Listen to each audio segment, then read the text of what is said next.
What is up, Square Nation? Welcome back to No Counters, No Combos. We're coming at you from the Mobile Command Center, and today is Tuesday, so we're talking tech.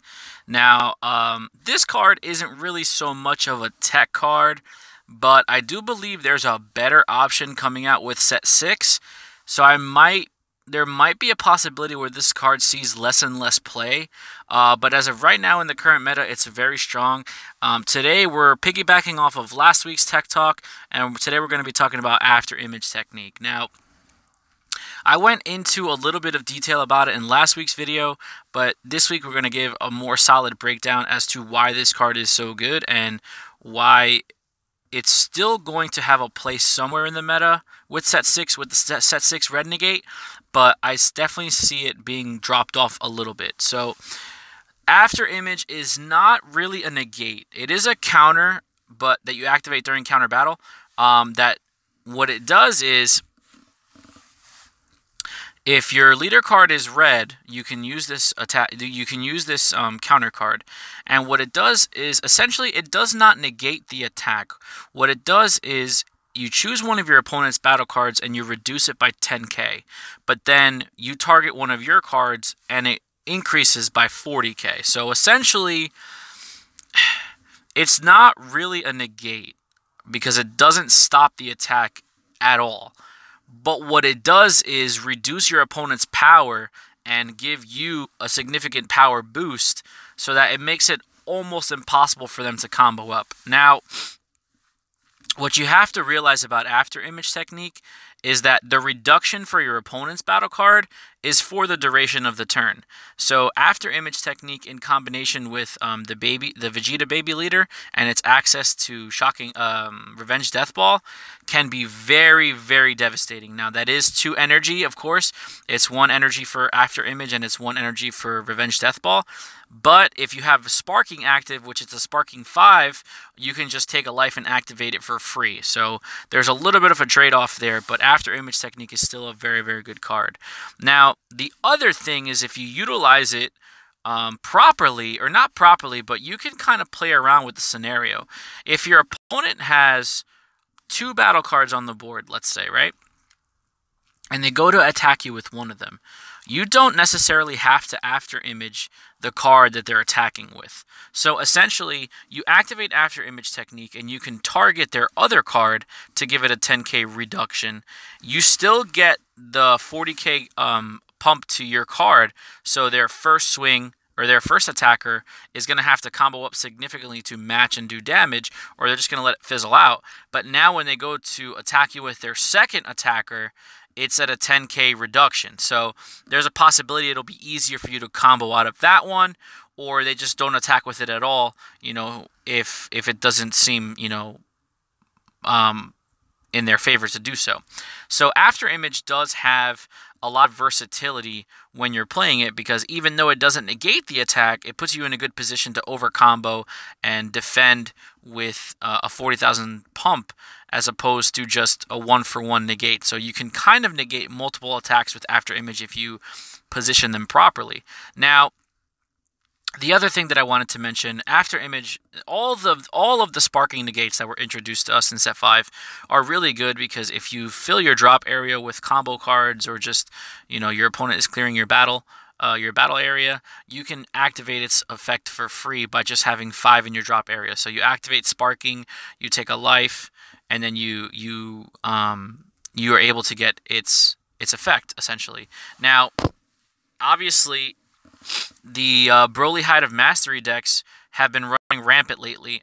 In my area, they haven't been seeing as much play as they used to, but it's still, you know, a pretty good deck. And when the Broly deck brings out the Height of Mastery on turn 4, and it taps all your energy, if you're playing a red deck, you can still have access to Afterimage technique with its sparking ability. Now that goes for the same for all of the negates, all of the counters that are sparking. But the good thing about Afterimage technique that we have to remember is Height of Mastery does not have barrier.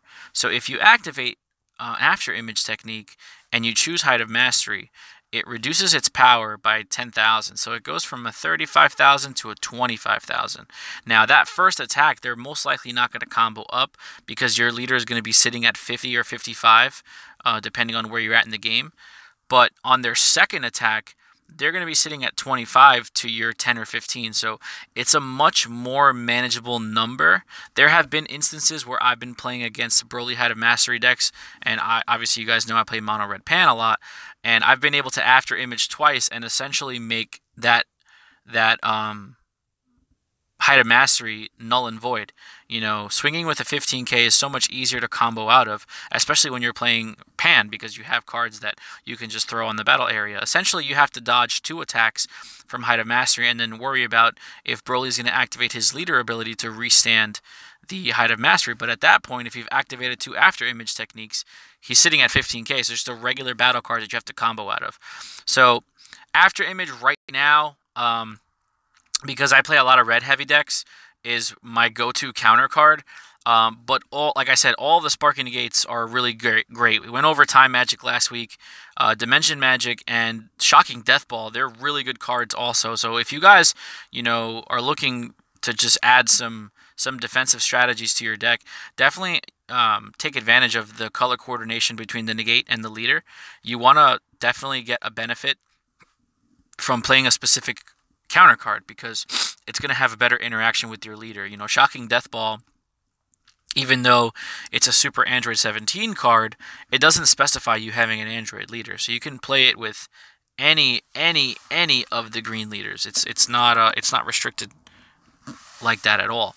The other good thing about After Image is early in the game, if you're not filling your drop area with Sparking, if you're playing 4 copies in your main deck, it does become an easier charge target because you know you're not going to really be using it in the first 2 to 3 turns, essentially. So it does become okay to charge them. You know, 1 or 2 after images a game seems to be a really good number, and being able to thwart your opponent's offense or by doing so gives you just more longevity in the game. So like I said early in the video, it's not really so much of a tech card. It's more of like a staple in red decks right now. But with the new negate coming out in set 6, that is just After Image on steroids. It's basically tap 1 energy and you choose 2 of your opponent's battle cards and reduce them by 15k. It's just nuts. It's not a Sparking negate, so you won't be able to activate it with by taking a life. But I can definitely see red decks shifting their attention to playing like 4 of the new red negate main board and maybe like 2 after images to help with awakening. So I think when set 6 drops, it'll be more of a tech choice because there's just a more powerful negate available. But right now, it's like I said, it's a red board. It's a red card. It's a red deck main board staple. There's a lot to say right there. So I just kind of wanted to go over the card a little bit. Like if you guys are playing red decks, After Image technique definitely gets the job done. Its counterparts are Unending Awakening and Vados Assistance. Both of those negates are pretty good. Unending Awakening is especially good because if you're using a Red Saiyan leader like Pan, you can Unending Awakening and then give your leader plus 5k for the duration of the turn. So it kind of acts like a pseudo Sensu Bean, but After Image's flexibility of being a 1 energy counter card and also a free counter card by taking a life is definitely what gives it an edge over stuff like Vados Assistance and Unending Awakening, in my opinion. Like I said, when set 6 introduces new cards into the meta, we're definitely going to see a little bit of shift when it comes to defensively. But right now, it's in a pretty good state, I believe. After Image is a very good card, and there's a lot of stuff that you have to play around. For those of you that are playing Vegeta Baby, it's another weapon that they get to utilize in their arsenal, and they get to combo it with a Revenge Death Ball. So just think about it this way: if you're swinging, if you have a 25k body on the board, right, and you're swinging at Baby, and he decides to After Image that attack, your battle card now goes down to 15. For some reason, if you swing with another battle card, he gets the Revenge Death Ball and kill that because it's already had a 10k reduction, making it a 15k power. And then Revenge Death Ball also gives Baby a 10k pump. But like I said before, you know, Sparking Negates are really good. After Image is my personal favorite. If I were to rank them, if I were to rank them objectively, I think Time Magic is the best one. Dimension Magic, I would say Dimension Magic and Time Magic are tied for first, and then Shocking Death Ball is third, and then Afterimage would be objectively the worst of the three because the worst of the four because it's technically not a negate. It doesn't counter the attack. But in my personal opinion, just because I've been playing a lot of red lately and I've just been jonesing that archetype, Afterimage is my favorite one. So if you guys are in the same bandwagon as me, whether you're playing Yamcha or Pan or even Frieza, you know, definitely give Afterimage a shot if you haven't already. It's a very good card, and it definitely helps, you know, getting around certain things, especially if your opponent goes wide. So with that being said, guys, you know, if you wouldn't mind taking a look to the left, those are all of our social media platforms that you can follow us at No Counters, No Combos. Discord, Facebook, Twitter, and Instagram. You could definitely hit a like if you enjoy these types of videos. Click the notification bell so you guys are aware when we post our next videos here, and leave a comment down below. Let me know what you guys are looking forward to in set 6. Let me know if there's any particular cards you would like me to go over here on Tuesdays for Tech Talk. In the meantime, we really appreciate all the support. Don't forget to like, share, comment, subscribe, and we'll see you in the next video. Be there or be squared.